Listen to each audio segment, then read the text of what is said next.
If you like the video, make sure to like, subscribe, and comment. For more videos like this, what have you seen in the woods that you can't explain?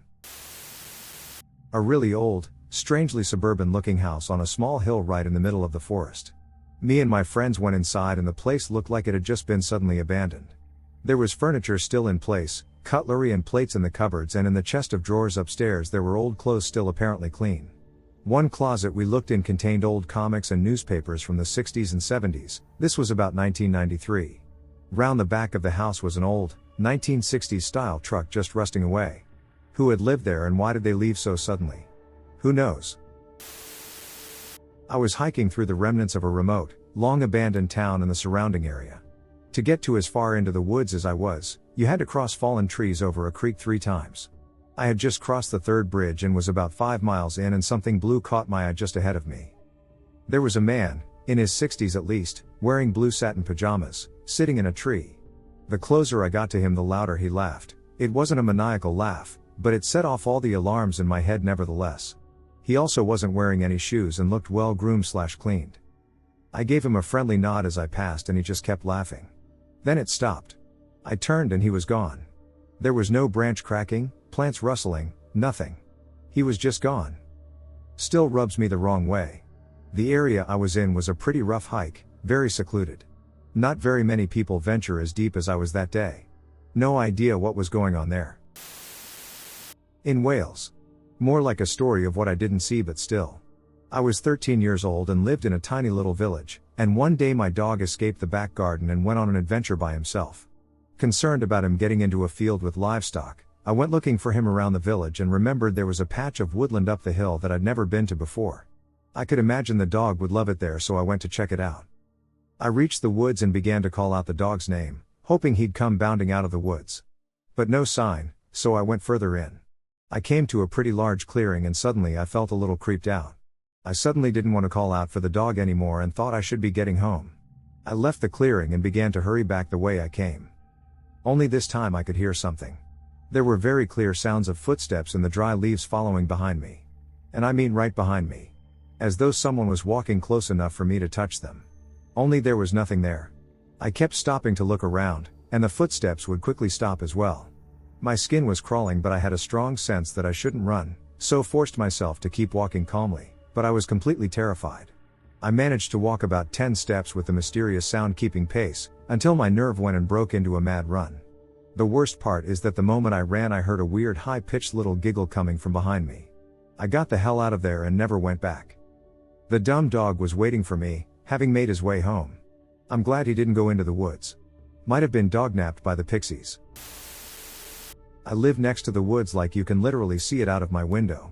Well, one night I was sitting on my bed watching TV when a light flashed through my window. I looked around and there was nothing there, so I brushed it off as me being crazy. About 5 minutes later it happened again, so I looked around again and there was still nothing. The 3rd time it happened I was getting ticked off and assumed it was one of my stupid neighbor's kids who always mess around. I opened my window to tell them to piss off, but as I looked closer the only thing I saw was a black purse I had lost about a week ago when I went clubbing. Something in my head was screaming to get away from the window, so I shut it and closed the curtains, locking my bedroom door and calling my dad. He came over immediately and grabbed the bag from outside, as well as locking all the windows and doors, and checking the whole house. We looked through the purse and nothing had been taken, but there was also a small note crumpled in it, that said something along the lines of "watch your back." My dad called the cops, who also did a full sweep of the house and took the bag back with them. The next morning they found a flashlight and a backpack, which had a small collection of pictures of me that had been taken over what looked to be the course of a year. Never had anything like that happen again. Weird. I lived on a large cattle station in NSW, Australia until I was 16. A few years before we left, my dad and I were out looking for a few lost cattle in the back paddocks which back onto quite steep, rocky mountains. We were crossing a shallow creek when our horses started snorting and getting flighty. There was movement above us up high in the trees. My horse started rearing, and just as Dad reached over to grab my reins to settle the horse down, something big and gray dropped from the trees right in between us. Our horses took off in opposite directions. It took all my strength to pull my horse up. Dad eventually came to me and was quite anxious about getting us away from there. I asked him what's wrong? What was it? It was a roo, he said. It had been gutted and dead a while by the smell. He threw another look over his shoulder and got us moving a bit quicker. I heard him mutter to himself, how the hell did it get up that bloody tree? He never went out without a gun after that day. There's stories about big cats out in the Australian bush. It's the only explanation we could ever come up with. This is story of my father when he was just a teenager. In high school, my father had to walk for at least 5 kilometers every day to get to school. This was in the 1960s. Motor vehicles are very rare in the rural areas. He always took a short cut through the woods. One morning, a farmer saw him just walking back and forth through an area in the woods. The farmer shouted to call his attention, and my father snapped back to reality.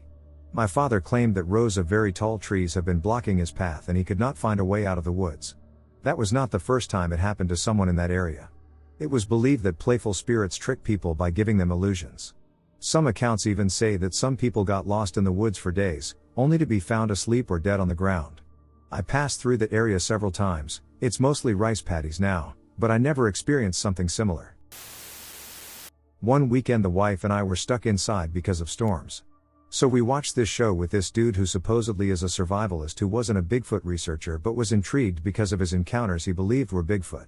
They were walking in this area that had these crazy trees all pulled down and twisted up that supposedly couldn't have been done naturally, and they were too big for a human to do this way. So anyways, all that for this. I live in the sticks surrounded by state land that has big hills, swamps, ponds big enough to almost be lakes. Never heard anyone in town talk about Bigfoot or anything. I have heard weird screaming and whatnot that sounds like what they played on the show, but this time I seen firsthand what they portrayed on the show. So we go morel mushroom hunting on this land the day after we watch the show, and about a mile into these hills we come upon this huge wad of trees all twisted up together. They were woven together like a rope. They weren't little either, bigger than a person could pull down and twist up. They ranged from 6 to 8 inches at the base of the trunk. I take a few pics cause it was cool and we move on. About 45 minutes later we come upon another one, and now my wife is getting a little nerved out because now the woods are dead silent. We have our son who is 7, so we decide it's time to leave. I unsnap the strap on my 1911 jig. As we start walking, a limb about 2 inches in diameter and 3 foot long comes whizzing past us. I look at her and I point in the direction we came from, and I said, "Get moving and take our son." I pull my 1911 and walk quickly backwards, covering their back. I have no idea who or what is fing with us, but we weren't sticking around. Last thing that happened was this loud knocking like someone slamming wood on wood. We finished walking back to the house, not really saying anything to each other until we got home. I used to live in the Hogbacks by Morrison CO, was always up until like 5 a.m. One night I heard the weirdest moan in my life. Like a UO but deep as the ocean. I'm an idiot, so I got my BB gun and went out back. I saw what looked like a dude shambling around, but with what looked like rotted clothing hanging off in strips. It shambled away slowly, heading toward my way out their neighbor's 8 fence. I checked it through my scope and it looked like matted ass dreads hanging loose but completely covered. It out of nowhere took the duck off for like 10 feet and I thought it tripped, then shambled up to my neighbor's fence and was just scraping its hands there for like 20 minutes. It was a little taller than the fence. Then it just dropped its hands to the sides and stood there for another 5 minutes and bolted up the hill towards C470. The next afternoon I woke up and went to the neighbor's fence and it was covered in gore. Bunny entrails hanging off the top of the posts, blood everywhere, and a rabbit pelt on the dirt. It was bizarre. Never saw or heard anything else like it. I've seen and heard black bears around there, but nothing like what or whomever I saw that night. I was about 13-14. My dad, my uncle, my little cousin and I were on a dirt bike/quad trip up the trails surrounding Goat River, beside Creston, BC. We had finished most of our riding for the day and we found a quaint little camping spot next to the river. It was probably 5/6 p.m., not dark but not super bright out either. We had a campfire going with some fish we'd managed to catch cooking over it. My cousin, who was probably around 10 years old, wandered over to the river. We heard him calling for us to come over because he saw a dog. The adults and I hastily sprint over because we knew it probably wasn't a dog and was most likely a coyote eyeing up the child for a quick snack. What we found wasn't exactly a coyote, but could only be described as eerily close. It was longer, slender, had big eyes, and to top it off was standing upright on its hind legs. It didn't look like a dog standing on its hind legs though, it looked humanoid in stature. It was just staring at us, never once looking away. Looking at it longer, its face didn't seem to be canine in any capacity, it had human-esque features with a fur-covered body. My dad and uncle both seemed frightened. My uncle grabbed my cousin and put him on top of their quad while my dad told me to get my backpack and my tent bag and that we weren't staying in the woods that night. As my uncle walked back towards the campsite, the thing across the river started walking towards us. It took long strides into the deep, quick-moving water, without any sign of struggling from the currents. As soon as it got to about waist deep, my dad turned to me and yelled, "We've got to go, and we've got to go now." We dashed back to our camp. My uncle and cousin were both on their quads. My dad yelled, "Leave your crap, just turn the bike on and get out." My uncle and I revved up our engines and peeled out of there as fast as we could, my dad following shortly behind us. My dad's a very stoic and composed individual. We raced back to our trucks, which must have taken 2 to 3 hours in the pitch black. Once we got back, my dad claimed that he saw it sprinting behind us as we drove away. That it must have been going over 30/50ths of a kilometer an hour and that it was running on 2 legs. My dad's Native American, we're actually Iroquois Indian, and he swore that we saw was a skinwalker, or something else. Either way, I've never been that terrified in my life, and I've never seen my father more shaken than that night. Oh gee, this blew up while I was showering. My dad's friend was named Lame. I believe he was First Nation of some degree, and he used to live an hour from civilization homesteading effectively. In season, he'd go up to guide trails and stuff, but off season he lived with his sister and nephew on the stead. I guess he told my dad on a fishing trip after his sister gave birth he started noticing a lot of wolf prints around the cabin, so he put up a fence with a latch gate to keep the yard safe at least. Things were fine for a few years, then he had to change the latch out because his nephew kept trying to get out inexplicably, so he swapped it for a child-safe one. I guess he was babysitting one evening and the kid came to him crying because he couldn't get out to mommy. Lame went out to open the gate thinking she came back early cause he heard her calling. But when he looked over, there was just a wolf standing on 2 legs with its mouth all screwed up. From Dad's retelling, I never could get Lame to tell me the story, he would only confirm it happened. They spent years dealing with the not wolves trying to open windows or gates, mimicking different folks, trying to get to his nephew. They went away when he got around 10 or so, and Lame said he sold it ASAP, then moved to the NT once the kid went to college. He helped conservation efforts with TNR programs as a tracker till he died, but legitimately wouldn't comfortably talk about the weird crap he saw back home. Dad said he only ever spoke of it when they were out on the water drinking. My story.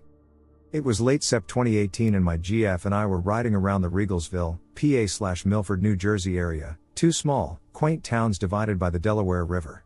The time was between 9 to 10 p.m. when we pulled into the Regalsville boat launch, which is actually on the NJ side.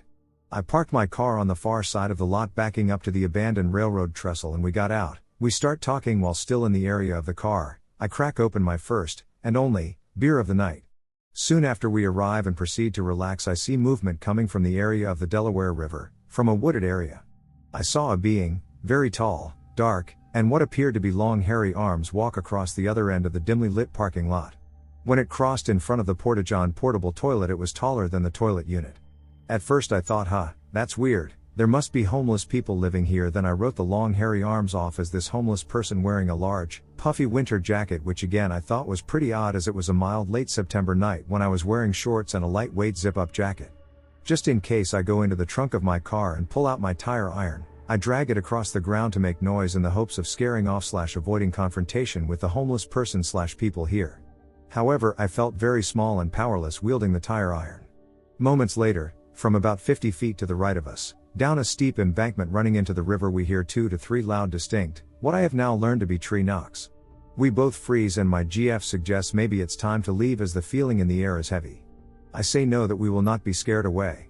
We continue to chat briefly when all of a sudden, a large humanoid shadow appears over us, which would be standing directly behind us on the railroad trestle. This figure has large, broad shoulders, a large head. I freeze and say to my GF, "Shh, stand still and don't peep." I'm watching the shadow of this thing in front of me when I see its shoulders kind of dip back in one fluid motion, while I see again the same long, loose hair as the first person I saw cross in front of the Porta-John. I get very nervous and say, "Get in the car. Get in the car." I hop in and peel off out of there. In the car I'm stammering, "What was that? What was that?" I'm shaking and scared, trying to connect the dots to what it was I just saw. I do about a 2-mile loop and quickly come back and do a U-turn in the boat launch to shine my headlights onto whatever I saw, but nothing was there. I drive back into PA over the bridge and pull into the Regalsville Inn. At this point I'm shook to my core, not understanding what it was I just saw, so shook up I'm nearly crying. At this point I did not pin it as a Bigfoot, I just simply did not know. After we returned back to her house I could not sleep. I'm searching the internet high and low about what it was I could have possibly saw, and that's when I stumbled upon Bigfoot tree knock videos. I froze. The knocks in those videos is exactly what we heard. I woke her up to confirm this. Only then is when I realized I might have seen a Bigfoot. That is when the facts started settling in. The large being that passed in front of the porta-john was taller than the toilet unit. The puffy winter coat sure looked like long, hairy arms, not arms in a puffy jacket. The tree knocks. The figure that appeared in the shadow over/behind us had the same scraggly hair and large broad shoulders. To this day I'm not even sure of what I saw, the signs however all point to a Bigfoot. I was so disturbed by this encounter that the very next morning, I actually went back to the boat launch in an attempt to find anything that can help me piece together what happened. I searched the area where I first saw it appear to no avail. The location we heard the tree knocks from was inaccessible as it was steeply downhill and directly into the river. To this day I'm still stunned by this encounter and honestly haven't told many people. But I know what I saw, and forever ingrained in my mind will be the image of the large being crossing in front of, taller than the porta-john, with its long hair hanging off its arm while taking long strides into the woods on the other side. Also worth noting that Bigfoot or other cryptic or paranormal creatures were not even on my mind. That is my story, please let me know what you think. Camping with the Cub Scouts. This was probably 2009 or so. Way out in Bumduck, PA. Nice campsite area with a huge cabin but undeveloped forest for miles outside of the cleared areas. One night we went on some sort of candlelight vigil walk/hike. Huge single file line and all the troops or whatever the hell they're called are together. I remember feeling like I had to look at this thing, like I was compelled to by nature itself. There was this tall, probably 6 feet, bunny man. That's the best way to describe it. It had this really malevolent, twisted face and a pair of real beaten up looking ears. Like if a skinny ass, grown man was wearing the suit from Donnie Darko, except it was pink and he walking with this really unnatural gait where he seemed to be making conscious decisions to independently move his muscles. Almost like whatever it was trying to imitate human movement. It was very unnatural and surreal, and for the brief 5 to 10 seconds I watched it, I just had this awful feeling that something was terribly wrong. I looked away for a moment, but curiosity got the better of me, and when I looked back where I saw it, it was just gone. This was a very moonlit night, and with the candles/torches you could see out quite a bit before things got dark. I've never mentioned this story to anybody up until now. Looking back, it was probably some asshole looking to terrify some children on a scouting trip. However, I still remember how wrong the thing seemed. It could only be described as uncanny and definitely unnatural. During the spring and fall, I always go out hunting, and while you might be thinking it's just the animals hiding from me and my rifle, I still see them, and it's almost like they're as confused as I am. I'll never fire my rifle when it's quiet, for fear that I'm not gonna hear a thing. As strange as that sounds, I'm serious. One minute, I'm walking in a valley, listening and feeling the wind as I hear the sound of squirrels chattering above me, walking and crunching through the leaves beneath my boots, and then nothing. Dead silence. When I take a step on dead leaves, it sounds like nothing. The squirrels stop their arguments. The wind just stops flowing outright. There's a creek that goes through where I hunt, and it's happened there too. During the spring, I've sat and relaxed near the riverside, enjoying the sound of the flowing water, and periodically, I've spotted deer walking along the riverbank, sometimes stopping and drinking from it. Then it happens, complete silence. No more sounds of water, despite it still flowing. I know I'm not alone, the deer notice it too. They'll stop and look up if they're drinking, and they'll stop walking outright if they are. Midwest forests are something else. I don't know how to describe it, but they are. One time my friend and I went to the woods at night and kept hearing something call our names. I turned around for 1 second and my friend was gone. I looked for him everywhere but could not find him. I called his phone but there was no signal. Then I heard him calling my name, so I followed his voice and I came upon a cliff and my friend was nowhere to be found. I decided to go home and see if he was there and to go ask for help, but when I got home he was playing video games in the living room. I was a bit upset because I was in the woods the whole time looking for him and he was at home playing video games, but when confronted him about it he gave this confused look and told me he hadn't left the house at all and had never gone to the woods with me. He also said he had seen me walk out the door and that when he called my name I completely ignored, though I do not remember that happening. Till this day I have no clue as to what happened. I was once 5 or 6 when this happened. Went to my uncle's house with my family for a visit. Behind his house is a forest. Since I was a type of kid who loves adventures, I went alone since it's still afternoon. Little did I know my sister with some friends are following me. Got lost in the woods. I saw a wall in the forest. 2 walls, and between it is a seemingly small space-like corridor that leads to a hut. I went in. I suddenly frozen in fear as I see 2 huge shadow figure moving and speaking. They sound like a mad hog or pig.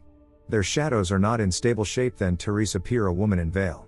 She told me to keep quiet and not move. The three went in a conversation for over 3 minutes till my sister along with her friend arrived and calling me. They are about 5 meters away but they don't seem to see anything that I'm seeing. She kept calling me to cover over to her side and what's happening. I told her I'm scared and I can't move, it really feels like I had a cold feet. Her friend stopped her from going to me. They are locals in the area so they might know something now that I think of it.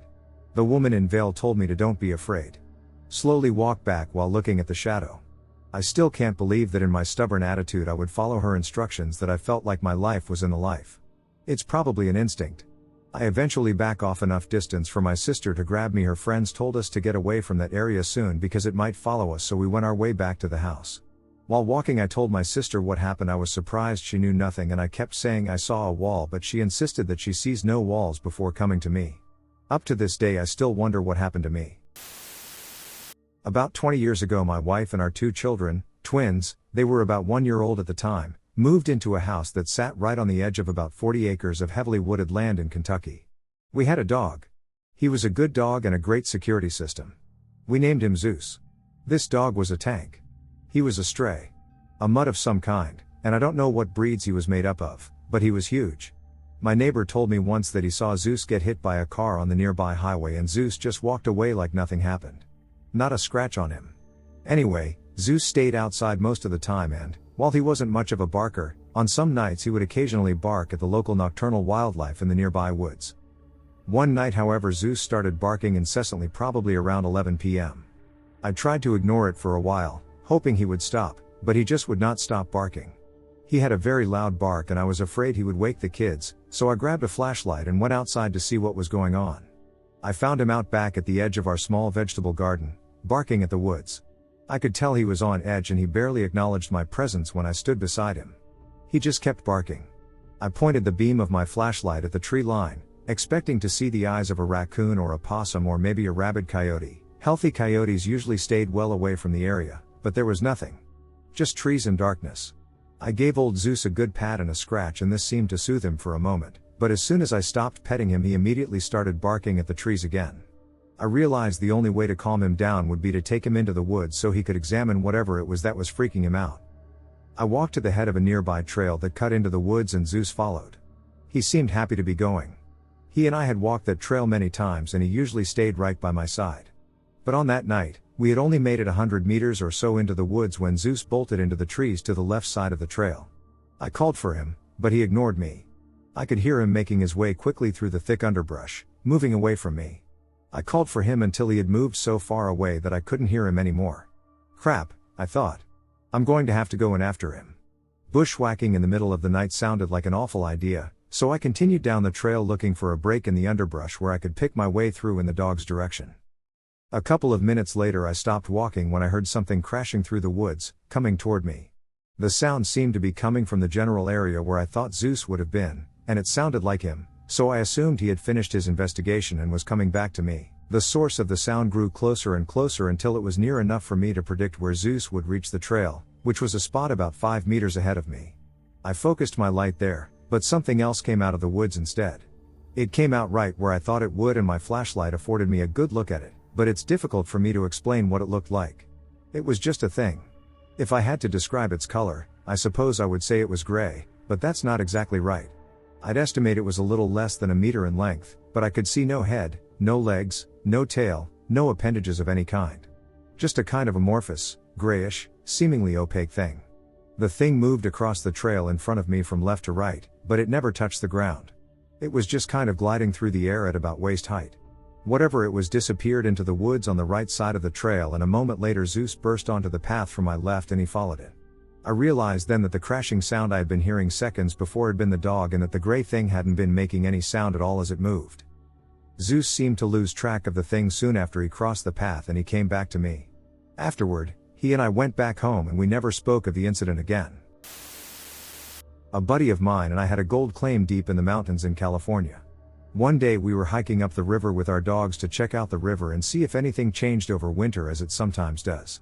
He was an older man and saw a log and sat down for a smoke. I sat next to him and we were facing the river with a steep mountainside behind us with a ridge about 15+ feet up. Suddenly his smaller dog started whining and ran up and hid under his legs, and my German Shepherd stood up and did a low growl while looking up the hill. I joked, "That's not a good sign." I turned around and a very large mountain lion was crouched ready to pounce. We stood up and I started yelling as I grabbed my pistol. The lion realized we weren't small easy prey and took off running. We knew there were bears and mountain lions around but never saw one before. If the dogs hadn't noticed and reacted, it likely would have pounced us and tore us up before we could fight it off. We were both armed, so one of us would have gotten off a shot. I never went anywhere there ever again without at least one gun. We were 15 miles from the nearest paved road and another 30 miles to any civilization, so being injured up there would suck. Not something I saw, but something that I was close to and didn't know it until a year later. I thru-hiked the Appalachian Trail in 2014 and was very near to the body of Geraldine Largy, aka Inchworm, who had gone missing in Maine the previous year while also thru-hiking. The area that she was last seen was a shelter deep in the woods of central Maine, easily the most remote part of the AT. This is within about 10 days hike from the northern terminus of the trail. Details of her disappearance can be found simply by Googling her name, so I won't go into them here. But in essence, she was hiking alone, needed to pee, and wandered off the trail just a couple hundred of feet and couldn't find her way back. She tried to find high ground to send some texts, then made camp where she spent nearly a month, keeping a journal as best she could. She eventually died of exposure, having become increasingly disoriented and deprived of food. There was a massive search for her body the rest of that summer into the fall, but it was called off when winter set in. It was assumed that she fell while trying to ford a rain-swollen river, there's a number you have to ford in Maine, and had been swept downstream. In reality, her body was wrapped in her sleeping bag and lying less than 2 miles from the AT corridor. Her body was found in 2015 in that condition by a forester. She had simply gotten confused and not been able to find her way in the woods. We all knew that a hiker had gone missing in that area the year before my thru-hike, but we all assumed that the official explanation was the most likely. The shelter where she was last seen had become a makeshift memorial to her by then. None of us ever imagined that she was so close by. It gave me goosebumps when they found her. Hiking with my father, uncle, and a retired former Alaskan hunting guide in the outback for a 2-day trip before end of holiday. It had to be 10 or 11 at night, but the sky was clear, so the light was that really uncanny bright moonlight. Sitting around the fire after eating, all quiet like, some motion in the far distance sort of caught my eye and I instinctively said, "A deer?" Before my brain went, we don't have those. But I could in that moment swear to duck and God it was a deer. I'd been living in Massachusetts for uni, I saw them all the time, I was absolutely sure. Uncle grabbed my leg and stopped me from getting up, said, "You didn't see it, you didn't hear it, you don't invite it." And we all just sat there staring very focused into the fire for a half hour. You could deadass hear whatever it was shuffling around us in various locations, and then it made a weird like croaky gross laugh sound and whipped off at an absolutely insane speed. We hike every time I'm home for holiday, but I tell you what, we don't hike around there. In Scotland there are these free-to-use shelters in the mountains and glens called bothies. They're usually old farmsteads that had been left abandoned during the Highland clearances or simply by people moving to the cities in the 1800s and early 1900s. They're very basic. Wooden benches to sleep on, maybe a toilet if you're lucky, and usually an open fire if you carry in your fuel. As you can imagine, they're pretty creepy places. I was staying in one called Invermally Bothy near Fort William. We were sleeping upstairs when we were all woken up at about 2 a.m. with the front door downstairs opening loudly. Clear footsteps coming in and walking on the old hardwood floor and the chairs being moved. Me and the 2 guys I was with were all woken by this. We even heard someone cough a few times. I shouted out, "Hello, are you okay?" Thinking maybe someone was hurt as it was 2 a.m. and cold outside, and we were, but there was no response. Instead it was just quiet. We all went downstairs and nobody was there. The chairs had moved from where they were originally, our wet jackets were hanging over them to dry by the fire. Didn't hear anyone leave. The door was closed. Couldn't see any head torches outside in the dark. We were ducking shitting ourselves. Now none of believe in ghosts, but all 3 of us heard it and were woken by it. We heard the door, the footsteps, the chairs moving and the coughing. Tried to tell ourselves that maybe it was a deer had got in and then left, but the door was shut back over properly. No idea, but the building was built in 1776, the family that lived there probably had a hard life and they were forcibly evicted during the Highland clearances, and the rest of the settlements around this surviving building were burnt down, so it's not had a great history. Still gives me the creeps. I spent a lot of time in the woods and I've seen and experienced plenty of weird things. Once, I found a chicken that had been burnt and decapitated in an area where I would go almost every day at one point. I still don't know who killed it, or why they left it right on the trail in the local woods. Other than that, a few times a friend and I have seen what we believe to be Sasquatch. I know it sounds crazy, and I still don't fully believe it myself, but it's honestly the best explanation. If it's not some kind of Bigfoot creature, or multiple for that matter, then it'd have to be a homeless person running around in the woods of Rhode Island, wearing a gorilla suit, walking through knee-deep water in the middle of February for no good reason. I only got a good look at it once, and it looked to be maybe 6 to 7 feet tall, covered in brown hair or fur. I know it wasn't a bear because I didn't see a snout and its arms swung when it walked, which bears don't do when they walk on their hind legs. It walked almost identically to the creature in the Patterson-Gimlin footage, except that it didn't look back at me. I don't think it knew I was there at all. That was the first time I saw it, and I've never seen it so clearly ever since, and it's been 4 or 5 years at this point. I've undoubtedly gone through those woods hundreds of times since then, if not more than 1,000, and in that time I've only caught brief glimpses. I've had rocks thrown at me a couple of times, but I still go back. I've gone both solo and with a friend. Between the two of us, we've still only seen signs of Sasquatch a handful of times in the years since. Based on what we've seen, I think there was at least 2 different creatures in those woods, but I haven't seen any real sign of them in a while. I know it sounds crazy, believe me. If I hadn't seen it myself, I wouldn't believe it either. I have had one abnormal experience in the wilderness. Last summer I bought my first newish car and took it for a trip up to the desert in Oregon. I was driving home on Highway 126. West of the Santiam Pass, the scenery changes quickly from deserts and wide open spaces to dense old-growth forests. Anyhow, I decided to stop off at Fish Lake, which ironically was dried up in the high heat. This would have been around the first or second week of August. I took a leak and some photos of my car and got back on the road. Just a few miles west of the lake, an unsettling electric feeling crept in the air. The road became strangely quiet and I noticed I hadn't seen any cars since before my stop. The sun's light seemed diminished compared to earlier in the drive, and suddenly I felt very far from human places. I don't want to embellish what I saw, and I didn't see it for long. At the end of the day, if you push me far enough, I don't know what I saw. Driving through a sharper curve where I had a direct line of sight into the woods while turning, I saw something crouched maybe 15 yards into the tree line. It looked to have been level to the elevation of the road. It was crouched down in a squatted position and by my estimates would have been about 8 feet tall in its crouching position. It appeared to have antlers and appeared bipedal. That's it. That's all I saw of it. But I know I saw it. The environment felt ominous and I opened up all 330 of the horses in my engine and burned down the hill for a while. What did I see? Was it forest elder? A couple deer paying tricks on my eyes? But I saw something. Interestingly, later in the drive, passing another lake, I saw the biggest elk I've ever seen by a far cry. It was basked in sunlight next to another lake on the path and came as a source of comfort to me, still being a little shaken from what I saw. This was something I really had a hard time coming to grips with. That happened when I was 13 years old. Back when I lived in Houston, Texas, I lived in the suburbs. It was a nice, bustling area, and I was always around people, whether in the apartment complex I was in, or just going about my day. I was never truly alone. I had a good friend I still frequently talk to, let's call her Sarah. Her grandmother lived in Louisiana. I had never been one for long road trips, but I thought having a nice girls' weekend with her would be fun, and I would bite the bullet and try and enjoy myself for this car ride with her parents, me and her in a stinky old minivan. Her grandma wasn't the nicest, but she liked me well enough, I think. We were out in the middle of the woods. She was extremely close to the Coxsackie National Forest, so the homes were spread far apart and the woods were vast. The middle of nowhere. Her grandma had a thing for people being too close to her. So my friend and I were out in the woods, playing and exploring these dense woods behind her property. There was a nice creek and the trees seemed to muffle the outside world. There were birds chirping and we saw lots of wildlife, lizards, squirrels, chipmunks. This forest was crawling with life. It was amazing.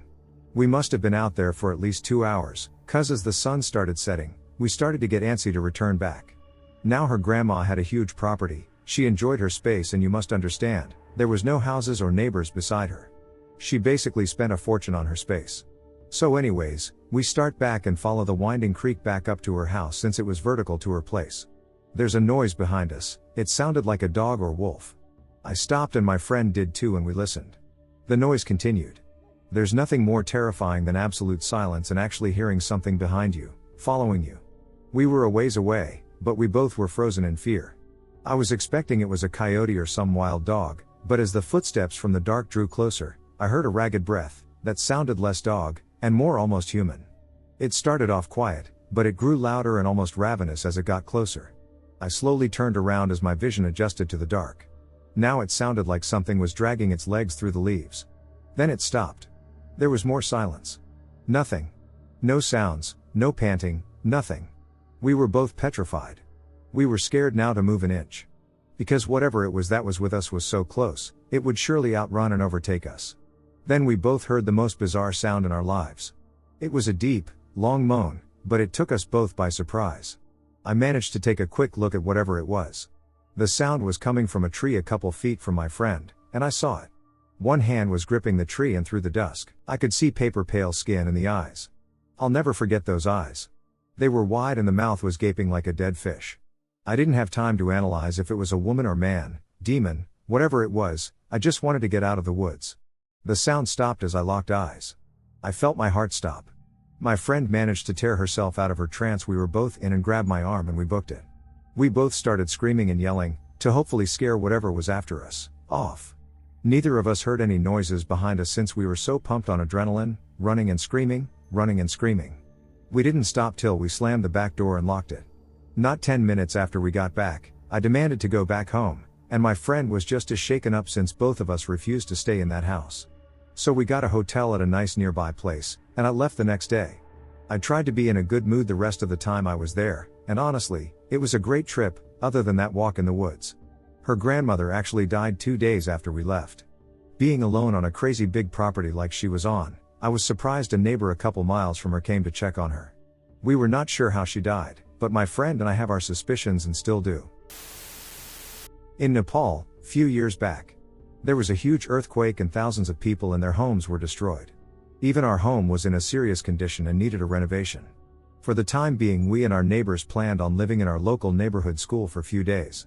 They provided us with rooms and a nice breakfast, lunch and dinner. Since many people were there, we had a tiny space to adjust.